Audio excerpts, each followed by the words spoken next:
नमस्कार। राज्यसभा टेलीविजन के कार्यक्रम मीडिया मंथन में आपका स्वागत है। मैं हूं उर्मिलेश।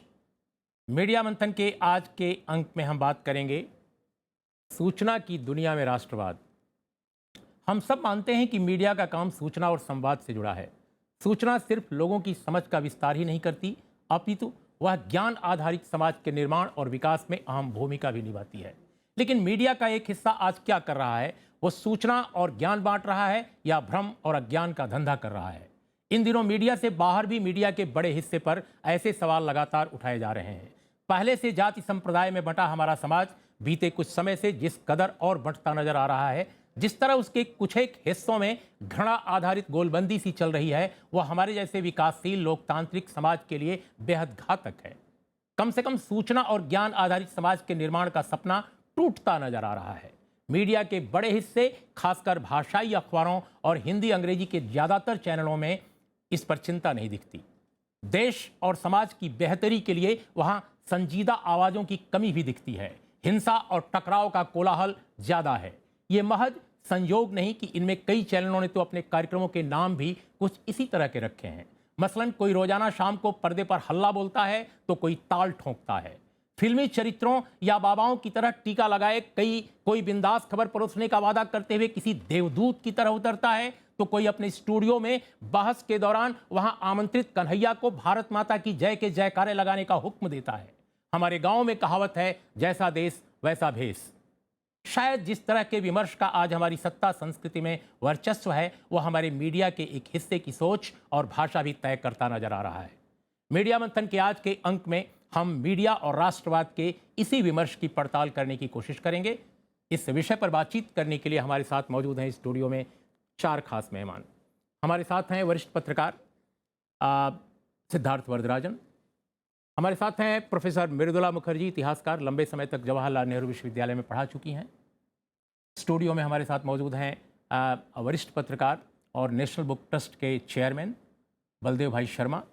परवेज आलम साहब हैं, लंबे समय तक बीबीसी में पत्रकार के रूप में काम कर चुके हैं, देश दुनिया की खबरों को लोगों तक पहुंचाते रहे हैं। शुरुआत हम करते हैं आपसे सिद्धार्थ। कैसे देखते हैं हाल के दिनों में इतिहास के बारे में, हमारे राष्ट्रवाद के बारे में, खासकर राष्ट्रवाद को लेकर बहुत सारा विमर्श सामने आया है। जेएनयू में भी कुछ लोग राष्ट्रवाद की क्लास कर रहे हैं। सड़कों पर कुछ चीज़ें दिखाई दे रही हैं, टेलीविज़न में और अखबारों में भी दिखाई दे रही हैं। इसको समराइज कैसे करेंगे आप? मीडिया का विमर्श अगर कुछ सामने आया है खासकर राष्ट्रवाद को लेकर, वो क्या है और कैसे है? नहीं, देखिए, मुझे लगता है कि मीडिया का रोल, जहाँ तक आम पब्लिक को डराने धमकाने की जो बात हो रही है कि भाई राष्ट्र जो है ख़तरे में है, देश ख़तरे में है, देश टूटने के कगार पे खड़ा है, मुझे लगता है कि ये एक बहुत ही नेगेटिव मैसेज दे रहा है। और मुझे लगता है कि देशभक्ति के नाम पे ये संदेश लोगों तक बार बार पहुंचाना इस अंदाज में, मुझे लगता है कि इन देशभक्तों की lack of confidence in the nation का एक तरह से सबूत है। ये भारत जो है एक मजबूत देश है और कुछ विद्यार्थियों के नारे लगवाने से जो है भारत कमज़ोर नहीं होता। किसी अखबार में कहीं लेख छप गया, इससे भारत जो है टूटने के दिशा में नहीं जाने वाली। लेकिन चैनल्स, मुझे लगता है कि जिस तरह से आपस में इनका कंपटीशन है, वो इस चीज़ को सेंसेशनलाइज करते हैं। ट्विटर के माध्यम से जो हैशटैग्स वगैरह का इस्तेमाल होता है, आए दिन जो है किसी को देशद्रोही करार करना, किसी को एंटी नेशनल लेबल करना, मुझे लगता है कि ये एक मीडिया या एक समाचार मीडियम को शोभा नहीं देता। इस किस्म का जो है इल्ज़ामों का आदान प्रदान और डिबेट इस कदर करना कि भाई, जैसे हमने कहा कि देश खतरे में है, देश खतरे में नहीं है। अगर देश खतरे में है तो आपके इस एटीट्यूड से जो है खतरे में जा रहा है, जहाँ पे डिबेट, डिस्कशन, डायलॉग जो है ये हम शायद कर न पाए, क्योंकि आप लोगों पे इल्ज़ाम लगाने पे तुले हुए हैं। मुझे लगता है कि ये एक बहुत ही नेगेटिव चीज़ है जो पिछले 10-12 दिन से हमको नज़र आ रहा है। बलदेव भाई, सिद्धार्थ जो कह रहे इस तरह की बात बहुत सारे लोग कह रहे हैं। अब मेन स्ट्रीम मीडिया में भी, बाहर भी। सवाल इस बात का है कि क्या वाकई ये एक चिंता का विषय है कि जो किसी भी मुद्दे पर किसी से असहमत हैं उसको बहुत आसानी से एंटी नेशनल कहा जा रहा है, जबकि एंटी नेशनल बहुत बड़ा भारी शब्द है। ये जो असहमति को देशद्रोह के रूप में, राजद्रोह के रूप में पेंट किया जा रहा है, क्या ये एक नई चीज़ है? मुझे लगता है कि नई चीज़ तो ये बिल्कुल नहीं है, क्योंकि असहमति का अर्थ देशद्रोह कतई नहीं है। लेकिन इससे पहले भी अरुंधति राय, असीम त्रिवेदी, इनके विरुद्ध भी देशद्रोह के मामले दर्ज हुए। और इस बात को अगर वर्तमान सरकार के संदर्भ में देखा जा रहा है कि सरकार के आने के बाद ऐसा हुआ है, तो मुझे नहीं लगता कि ये एक पूर्वाग्रह जरूर माना जा सकता है। पहले भी ऐसे मामले होते रहे हैं, पर असहमति का अर्थ देशद्रोह बिल्कुल नहीं है। लेकिन जैसे अभी सिद्धार्थ जी ने कहा कि 2-4 लोग नारे लगा दें, नारे लगाने में कोई दिक्कत नहीं है, लेकिन हम उसको जब इतना जनरलाइज करके देखते हैं कि किसी को भी कुछ भी बोलने का अधिकार है, अभिव्यक्ति की आज़ादी है और संविधान की हम दुहाई देते हैं, तो उर्मिलेश जी, संविधान में जहां अनुच्छेद 19(1) में अभिव्यक्ति की आज़ादी दी गई है, वही 19(2) में ये स्पष्टतः कहा गया है कि राष्ट्र के प्रति निष्ठा, संप्रभुता और संविधान, इसके विरुद्ध अगर कोई बात कही जा रही है तो वो फिर देशद्रोह है। तो अभिव्यक्ति की छूट एक सीमा तक है, उस छूट को हम जनरलाइज करके नहीं देख सकते। और हमें ये मानना चाहिए कि नारों से बड़ा देश होता है, विचारधारा से बड़ा देश होता है। किसी भी विचारधारा को या किसी भी सियासत को या किसी भी मजहब को ये हक किसी भी देश में नहीं है कि वो देश के आगे जाकर अभिव्यक्ति करे। देश से बड़ा कुछ नहीं है, देश है तो अभिव्यक्ति है। लेकिन ये कौन तय करेगा कि देश क्या है? देखिए, ये तो बहुत पहले से तय है। और आज जिस राष्ट्रवाद की बातें हो रही हैं, हमें सिखाया जाता है कि ब्रिटिश शासन ने भारतवासियों को राष्ट्र सिखाया, राष्ट्र की संकल्पना दी। और भारत में तो वेद काल से वयम राष्ट्रे जागृयाम पुरोहिताः ये कहा गया है। तो राष्ट्र की संकल्पना राजनीतिक नहीं है, राष्ट्र की संकल्पना भारत में सांस्कृतिक है, जो सबको जोड़ती है। मजहब, भाषा, क्षेत्र, सबके ऊपर जाकर सबको जोड़ती है। मृदुला जी, जो बलदेव भाई कह रहे हैं कि ये नया कुछ नहीं है, पहले भी ऐसा होता था, लेकिन क्या आपको लगता है कि पहले और अब में कोई फर्क है? अगर है तो वो क्या है जो आपको चिंता जगाता है आज? क्यों लोगों, आमतौर पे सिविल सोसाइटी के एक हिस्से में, स्टूडेंट्स में, यूथ में, मीडिया में भी और आम लोगों में भी एक चिंता दिख रही है? बहुत सारे लोगों में, हो सकता है उसमें और लोग असहमत हों, लेकिन अगर ये चिंता है तो वो क्यों है और कैसे है? देखिए, पूरा जो कॉन्टेक्स्ट है, पूरा जो माहौल क्रिएट किया गया है, उसको समझने की ज़रूरत है। ये सिर्फ एक असीम त्रिवेदी या अरुंधति रॉय के खिलाफ केस, या जैसे साईं बाबा प्रोफेसर को भी जेल में कर दिया, ऐसे कई इंस्टेंसेस हैं जिन्हें हम क्रिटिसाइज़ कर सकते हैं। पहली सरकारों ने भी किए हैं, सब सरकारें अच्छे काम भी करती हैं, गलत काम भी करती हैं।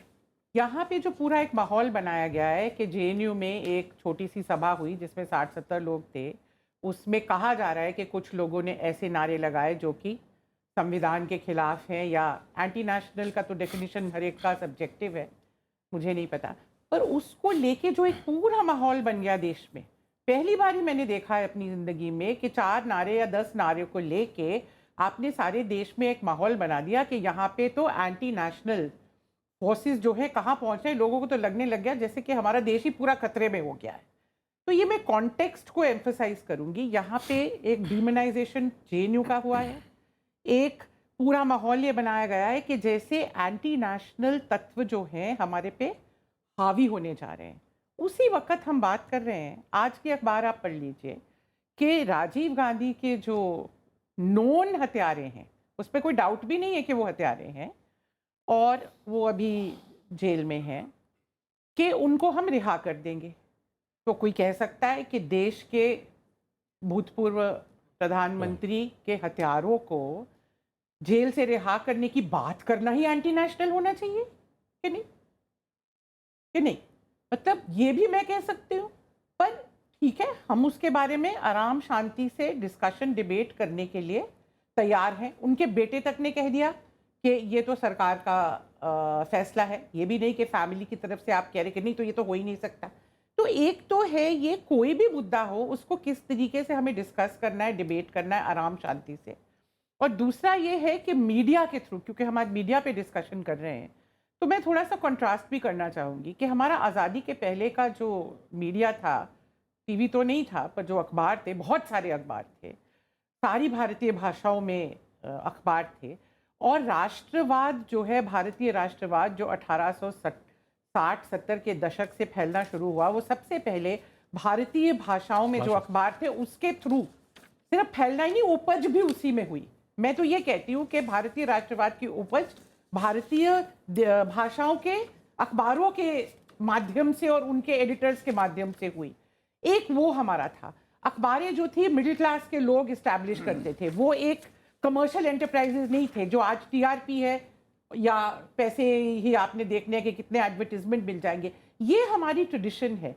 सच बोला जाता था। अखबारों के दो हिस्से होते हैं, आपको न्यूज़ देनी है, अनएडल्टरेटेड न्यूज़, और दूसरा है आपके पास एक एडिटोरियल पेज में एक जगह है जहां आप अपने एडिटोरियल कमेंट। आप टीवी खोलिए, ऐसा कोई भी रूल वहां पे है? एंकर बैठ के सिर्फ बता नहीं रहे हैं, वो अपना एडवाइस नहीं दे रहे हैं, अपने व्यू नहीं दे रहे हैं, वो आपको डांट रहे हैं, वो आपको कह रहे हैं कि नारे लगाओ, वो आपको कह रहे हैं आप एंटी नेशनल है। एक मिनट मेरी बात सुनिए, क्योंकि हम ज्यादा अफेक्टेड रहे हैं जेएनयू में, लोगों के फोटो दिखाए जा रहे हैं स्क्रीन पे, उन पे ऐसे सर्कल करके दिखाए जा रहे हैं। ये एक लिंच मॉब क्रिएट करना नहीं है तो क्या है? मैं कहना चाहती हूँ आपके प्रोग्राम में, लिंच मॉब सिर्फ बाहर सड़कों पे नहीं होते। लिंच मॉब इस बार पहली बार हमने मीडिया के अंदर टीवी स्टूडियोज में लिंच मॉब बने हैं, और ये बहुत ही निंदा की बात है। परवेज आलम, आप मैं समझता हूं कि भारत से लेकर लंदन तक और दुनिया के अनेक हलकों में आपने रिपोर्टिंग की है। ये जो देशद्रोह, राजद्रोह, देशभक्ति, राष्ट्रवाद, ये जो अलग अलग चश्मे से देखने का एक जुनून हमारे देश में दिखाई दे रहा है, खासकर हाल के दिनों में, कैसे आप देखते हैं? और क्या दुनिया के अन्य मुल्कों का, खासकर जो डेवलपिंग कंट्रीज हैं और डेवलप्ड कंट्रीज हैं, वहां आपने क्या महसूस किया और क्या देखा? देखिए, मुझे लगता है कि जो हम देख रहे हैं और ख़ास तौर पे पिछले कुछ दिनों में जो हमें देखने को मिला है, वो तो अपने आप में बिल्कुल ही आश्चर्यचकित होने वाली बात है सबके लिए। इसलिए कि एकदम से एक छोटी सी बात, लेकिन हम मीडिया के कॉन्टेक्स्ट में, परवेज, मैं मीडिया के कॉन्टेक्स्ट में बात करूँगा, होइएगा प्लीज। जी जी जी जी। वो उसकी वजह यह है कि देखिए, मीडिया देखिए कहाँ आ जाता है कि चार लोगों ने मुंह छिपा के कौन से नारे लगाए, और कुछ उसमें आपत्तिजनक नारे थे, और जो अगर आप मुझसे पूछें तो मुझे बहुत ही बकवास और बदबूदार नारे लगे। अगर मेरी अपनी राय होगी तो मुझे लगे तो बहुत बकवास, खामोखा, जैसे कहते हैं ना, भड़काव वाले नारे थे, भड़काने वाले नारे थे। लेकिन उसके बाद में अब आप ये देखिए कि केंद्रीय मंत्री, राज्य मंत्री, मीडिया के बहुत सारे लोगों ने लहक लहक कर उन सारे नारों को ऐसे दोहराया है पिछले 10-15 दिनों में कि वो जो चार लोग अगर फर्ज कीजिए नारे लगा रहे थे, उनकी आवाज़ कहीं दूर तक पहुंच भी नहीं रही थी। और दूसरी बात ये कि फिर टीवी चैनल पर चस्पा कर दिया गया। फिर टीवी चैनल्स ने क्या किया कि जिन लोगों ने नारे लगाए भी नहीं थे, उनके मुंह से वो नारे निकलवा दिए, जबरदस्ती कहलवा दिए। अब मैं बलदेव जी आपसे एक प्रश्न सीधा करता हूं कि देशद्रोह है क्या? कि वो जो चार लोग मुंह छिपा के कहीं एक उल्टी सीधी हरकत कर रहे थे, उनको आसानी से डील किया जा सकता था। और आपने ही बड़ी बड़ी अच्छी सी मिसाल दी कि अरुंधति रॉय के खिलाफ भी मुकदमा हुआ था देशद्रोह का, और त्रिवेदी जी के खिलाफ भी, जो कार्टूनिस्ट हैं। लेकिन क्या सरकार ने उसको इतना बड़ा मामला करार दिया था? मीडिया के लोगों ने कहा कि देखिए क्या किया उन्होंने, कुछ नहीं किया। उसके बाद वो मामला कोर्ट के लेवल पे पहुंच के जैसे उसको डील किया जाना चाहिए था, वो हो गया ना। तो उनमें से कोई बहुत बड़ा ऐसा एपिसोड हुआ जैसे कि आज हम देख रहे हैं। तो मतलब ये है कि जो लोग 4-5 लोग ऐसे सर फिरे नारे लगा के, वो मामला ख़त्म कहीं हो सकता था अगर सिर्फ पुलिस उसकी कार्रवाई करती। लेकिन हमारे सरकारों ने, हमारे मंत्रियों ने, हमारे लोगों ने, हमारे मीडिया के बहुत सारे लोगों ने उसको इतना बड़ा देख, और फिर ये कि वो जो फर्जी वीडियो बनाए गए। अब मुझे बताइए, मीडिया का रोल नहीं आता तो कहाँ आता है? मैं सिर्फ ये कहता हूँ कि ये सेकेबल, यानी कि बर्खास्त करने वाला ऑफेंस है, ये अपराध है कि आप ऐसा वीडियो बना लें, वो पत्रकार 4 दिन टिक नहीं सकता, मतलब ही नहीं है। तुरंत पहली फुर्सत में उसको किसी भी संगठन से हटा देना जरूरी होता है। ये दुनिया भर का नॉर्म है। मैं समझता हूँ कोलंबिया विश्वविद्यालय, और यहाँ तो परवेज साहब, यहाँ तो हैदराबाद की लैब से भी चीजें सामने आ गई हैं जांच में, और साथ साथ जिस टेलीविजन चैनल में एक वीडियो दर्शाया गया, उसके स्टाफ ने भी बाकायदे वहां पर प्रोटेस्ट करके अपने को अलग कर लिया है। बिल्कुल सही कह रहे हैं आप। तो मैं यही तो कह रहा हूं कि आखिर कौन सी पत्रकारिता की हम बात कर रहे हैं, कहां की दुहाई दे रहे हैं? दुनिया भर में और भारत में भी फॉर गॉड सेक, मैं मतलब आप इतने जबरदस्त पत्रकारिता के स्कूल हैं जहाँ इन सब चीजों को बताया जाता है, सिखाया जाता है कि आप ऐसा नहीं कर सकते। तो परवेज जिन साहब, लोगों ने किया है, हम यहीं एक छोटा अंतराल लेंगे और अंतराल के बाद जब लौटेंगे तो जो पहलू बचे हैं हम कोशिश करेंगे कि बहुत कम समय में उस पर भी आप लोगों की राय लें। एक अंतराल।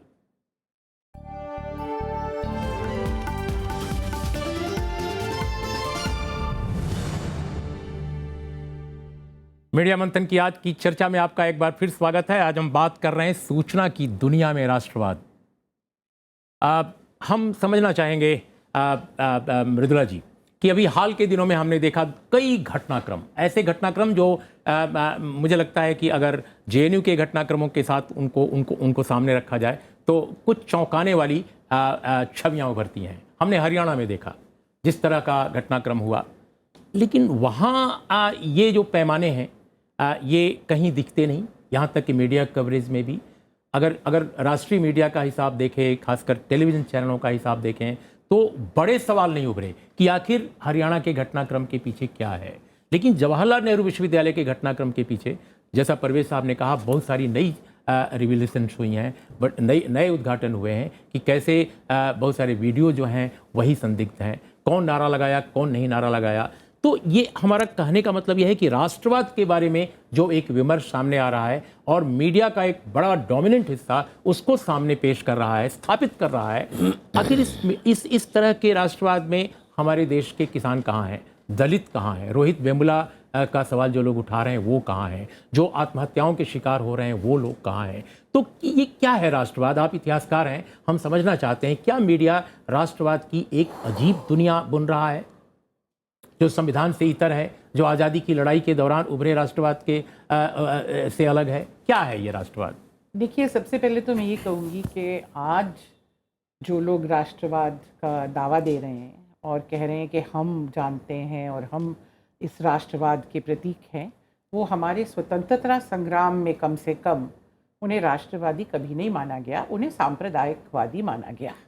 इसमें कोई कन्फ्यूजन नहीं था। महात्मा गांधी से लेकर रविंद्रनाथ टैगोर, जवाहरलाल नेहरू, सरदार पटेल, किसी के दिमाग में कोई कन्फ्यूजन नहीं थी कि ये जो ताकतें हैं, इनके जो एंसेस्टर्स थे वो राष्ट्रवादी नहीं थे, वो नेशनलिस्ट फोर्सेस में, नेशनलिस्ट रैंक्स में ही नहीं थे।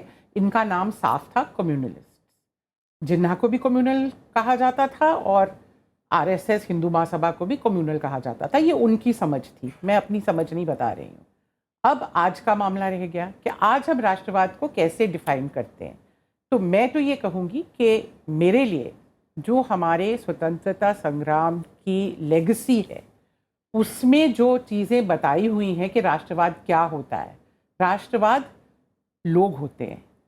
जवाहरलाल नेहरू ने डिस्कवरी ऑफ इंडिया में कहा कि जब मैं गांव-गांव में जाता हूं और लोग भारत माता की जय बोलते हैं तो मैं उनको पूछता हूं कि भारत माता क्या है। तो कोई ज़मीन कहता है, कोई कुछ कहता है, तो मैं उनको ये कहता हूँ कि नहीं, तुम भारत माता हो। तो ये कंसेप्शन, ये हमारे फ्रीडम स्ट्रगल ने हमें दिया कि राष्ट्रवाद का मतलब है इस देश के लोगों के हित में काम करना।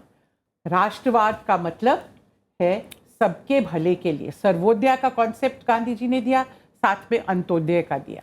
तो ये सारी चीज़ें जो है राष्ट्रवाद में आती हैं। दूसरी बात ये है कि हमारे राष्ट्रवाद का सेक्युलरिज्म, जिसे कि आजकल बहुत मजाक उड़ाया जाता है, पर हम उससे हट नहीं सकते। तो जिसे उस वक़्त हिंदू मुस्लिम यूनिटी के फॉर्म में भी सिंपल टर्म्स में कहा जाता था, पर सेक्युलरिज्म जो है हमारे राष्ट्रवाद का अभिन्न हिस्सा है। राष्ट्रवाद जो है सेक्युलरिज्म के बगैर, डेमोक्रेसी के बगैर कोई भारतीय राष्ट्रवाद नहीं है। अगर ये चीज़ें उसमें नहीं है तो वो हमारा राष्ट्रवाद नहीं है, किसी और का होगा। बलदेव भाई, एक सवाल उठ रहा है खासकर मीडिया में। जवाहरलाल नेहरू विश्वविद्यालय का जो छात्र आंदोलन है या वहाँ के जो स्टूडेंट्स हैं, जब वो रोहित वेमुला की लड़ाई से जुड़े, यानी एक बहुजन जो एक बड़ी लड़ाई है उससे जब वो आइडेंटिफाई अपने को करने लगे, तो शायद ये एक बेचैनी सी दिखी है लोगों को। और मीडिया में जो एक जेएनयू को बदनाम करने का, जेएनयू को राष्ट्रवाद के चश्मे से एक और राष्ट्रीय देखने का जो एक नज़रिया सामने आया है, वो बेसिकली जेएनयू और बहुजन की लड़ाई का के मेल के खिलाफ एक जिहाद है। नहीं, ये मुझे लगता है कि सारे प्रकरण को गलत तरीके से परिभाषित करना है। जेएनयू का मामला तो उठा ही वहाँ से जब भारत तेरे टुकड़े होंगे इंशाअल्लाह इंशाअल्लाह, इस तरह की बातें कि एक अफजल मारोगे हर घर में, यहाँ से उठा मामला। दूसरी बात, लेकिन बलदेव भाई, इन नारों मामला ही यहाँ से उठा। इन नारों की उसमें असलियत और रोहित विश्वसनीयता सवालों के घेरे में है। उसमें रोहित बेबुला कहीं था ही नहीं। दूसरी बात, जैसे अभी मृदुला जी ने कहा, तो वो बहुत प्रतिष्ठित इतिहासकार हैं, मैं इस जानकारी को जरूर शेयर करना चाहूँगा कि जिन जवाहरलाल नेहरू का नाम लिया गया या महात्मा गांधी का नाम लिया गया और आरएसएस को कम्युनल कहना तो बुद्धिजीवियों का फैशन बन गया है। मैं एक बात पूछ रहा हूं आपसे कि क्या मीडिया में ये एक बहुत संजोग नहीं है कि 2007 में मैं स्वयं एक रिपोर्ट देख रहा था, सुखदेव थोरट की रिपोर्ट, उसमें था कि भाई भारत के जो विश्वविद्यालय हैं उसमें आत्महत्याएं बहुत तेजी से बढ़ रही हैं और उसमें मरने वालों की, आत्महत्या करने वालों की संख्या में दलित, आदिवासी और अल्पसंख्यक सबसे ज्यादा थे।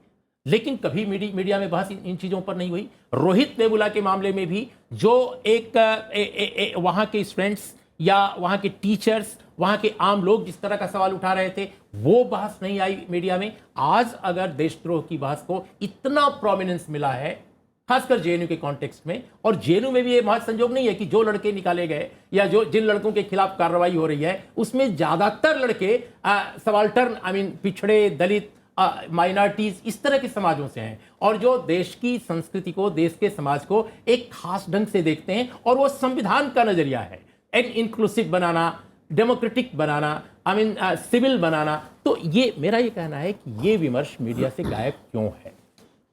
देखिए, संविधान सबको एक मानता है। ये हमारी राजनीतिक परिभाषा है कि ये दलित है, ये मुसलमान है, ये हिंदू है। संविधान सबको नागरिक मानता है। और दूसरा, मीडिया का जहाँ तक सवाल है, तो सामाजिक संदर्भों को हमें उसी रूप में देखना चाहिए, मानवीयता के स्तर पर। परवेज भाई, मैं ये समझना चाहता हूं कि जो ये नेशनलिज्म का पूरा विमर्श हमारे सामने आया है मीडिया में, क्या वो बहुत ही लंगड़ाता हुआ सा है, वो विकलांग है, कहीं ना कहीं उसकी जो असलियत है, उसकी जो जमीनी सच्चाई है वो वहां से गायब है, उसको कॉन्टेक्स्ट से काट कर देखा जा रहा है?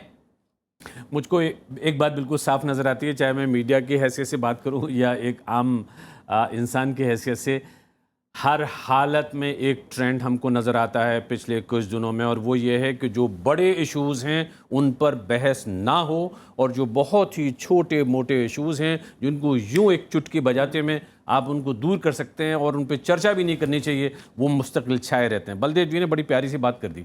मैं एक मिसाल दे रहा था आपके प्रोग्राम में भी थोड़ी देर पहले कि वो 4 लोगों ने मुंह छिपा के नारे लगाए और पता नहीं कहाँ गायब हो गए, सरकार उनको नहीं पकड़ सकी। उनको पकड़ के लाना चाहिए, उनकी तहकीकात होनी, जाँच होनी चाहिए।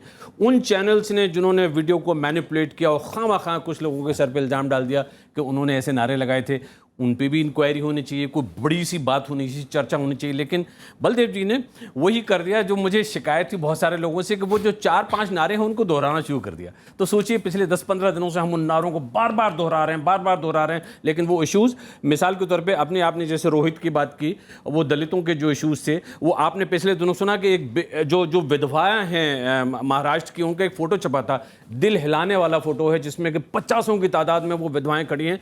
वो हैं जिनके पति किसान होते थे और जिन्होंने आत्महत्या की थी। इसी तरह से हजारों करोड़, लाखों करोड़ रुपए जो बैंकों से लिए गए थे, जी कर्जे के रूप में बड़ी बड़ी कंपनियों ने लिए थे और वो एकदम से निगल गए, हजम कर गए और सांस तक नहीं ली। वो इश्यूज कितने दिन पिछले दिनों चर्चा में रहा? मुझे सिर्फ इतना बता दीजिए कि क्या जिन इश्यूज की तरफ मैंने इशारा किया, क्या उन पे हमारे यहाँ कम से कम नेशनल प्राइम टाइम पे रोज आधा पौन घंटे बाद नहीं होनी चाहिए थी? और अगर नहीं हुई, वो जो 4 सरफिरे जिन्होंने कोई नारे लगाए थे जिनको हमें इग्नोर कर देना चाहिए था या करना भी चाहिए था तो उन पे सख्त कार्रवाई करनी चाहिए थी, उनको पकड़ के लाना चाहिए था, लेकिन हमने वो सब नहीं किया, बल्कि उन नारों को बार बार आवाज दी और फिर साथ में उन लोगों के खिलाफ कार्रवाई भी नहीं की जिन्होंने कि वो झूठे नारे बार बार लगाए चले जा रहे हैं और चैनल्स उनको ब्रॉडकास्ट कर रही हैं। सिद्धार्थ, हम ये समझना चाहते हैं कि बहुत सारे अखबार, बहुत सारे मीडिया संस्थान अपने को डिफेंड भी कर रहे हैं कि अगर उनके, खासकर ऐसे संस्थान जहां से अखबार भी छपता है,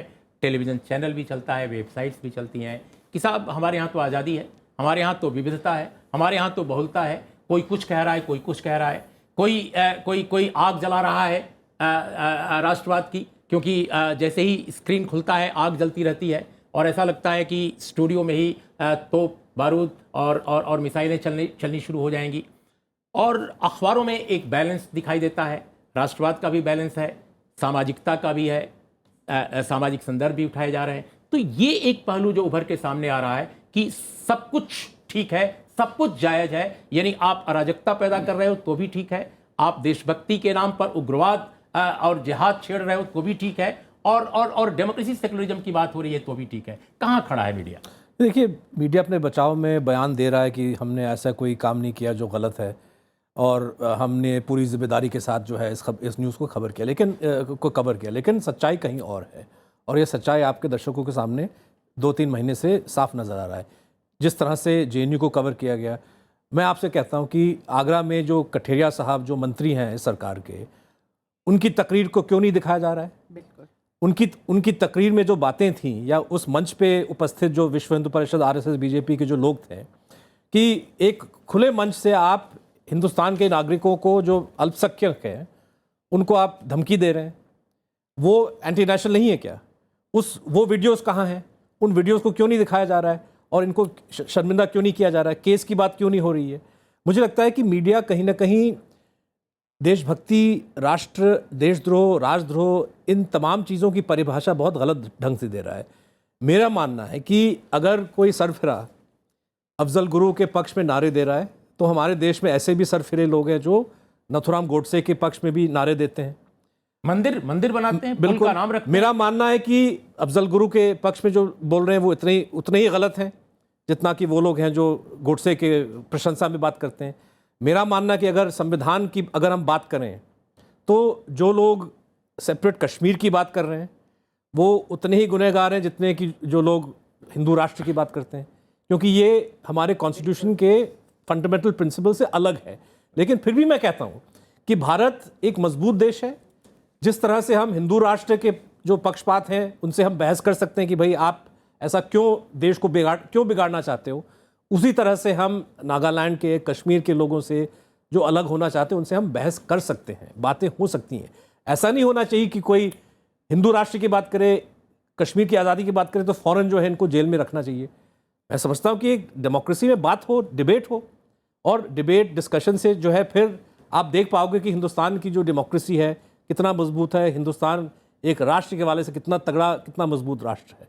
लेकिन ये जो कमज़ोरी, जो एक तरह से एक वीकनेस जो हम दिखाते हैं, नहीं इस पर बात मत करो, फ़ौरन आपको जेल भेजा जाएगा, मुझे लगता है कि ये बहुत बड़ी बीमारी है। और मीडिया में पूरी तरह से जो है संक्रमण, एक तरह से इन्फेक्शन जो है हमको नज़र आता है।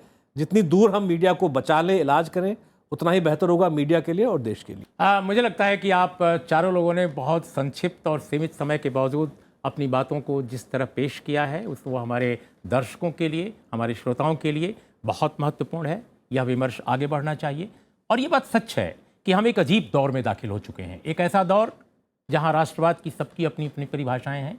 संविधान यह हमें सीख देता है कि किस तरह हम लोकतांत्रिक, धर्मनिरपेक्ष, इंक्लूसिव और सिविल एक बेहतर समाज का निर्माण कर सकते हैं, कैसे भारत को एक मजबूत लोकतांत्रिक देश के नाते पूरी दुनिया में एक मॉडल के रूप में खड़ा कर सकते हैं। मुझे लगता है कि मीडिया का भी यही मॉडल होना चाहिए। मीडिया कहीं ना कहीं जरूर डिरेलमेंट का शिकार है, जैसा सिद्धार्थ कह रहे हैं, उसका एक सेक्शन, उसका एक बड़ा सेक्शन बल्कि यूँ कहा जाए, और टेलीविज़न खास तौर पे इन शब्दों के साथ हम फिर कहते हैं कि इस देश को ज़रूर तरक्की के रास्ते पर ले जाना है, लेकिन उसके लिए हमें अपने विमर्श को तराशना पड़ेगा। इन्हीं शब्दों के साथ आज की चर्चा का समापन। नमस्कार।